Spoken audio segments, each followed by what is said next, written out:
A very personal definition of burnout. Years ago, I was visiting my physician for my annual exam, and I was talking to him about how I had struggled with burnout in years past and how I was on a mission to help others conquer this in their careers. And I asked him, I said, how do you define burnout? And I expected him, knowing him pretty well, I expected him to break out the latest scientific research or some charts or some graphs or maybe start talking about depression. But no, that's not what we talked about at all. In fact, his eyes started to well up with tears.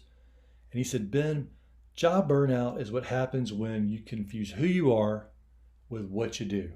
And then he started to explain a story or tell a story about how his father had literally worked himself to death because he'd had a heart attack, a massive heart attack, and refused to take very much time off at all.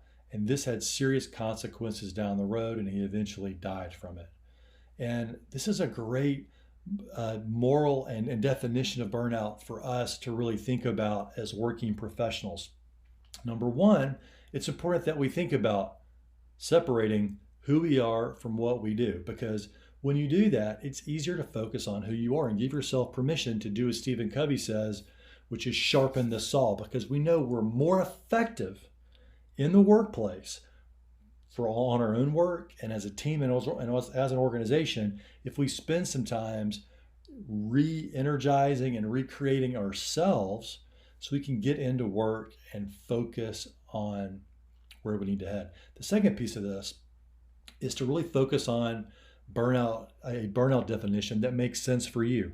Whether that's one of the symptoms that the World Health Organization classifies as burnout, or whether it's Herbert Freudenberger who talks about burnout being a response to stress or being too perfect at work, or Christina Matlock saying it's a response to a work environment. Whatever it is, or the doctor that talks about it's what happens when you don't separate yourself from the work that you do. Whatever it is for you, pick a personal definition and go with that, and then begin to take tiny steps to make things better.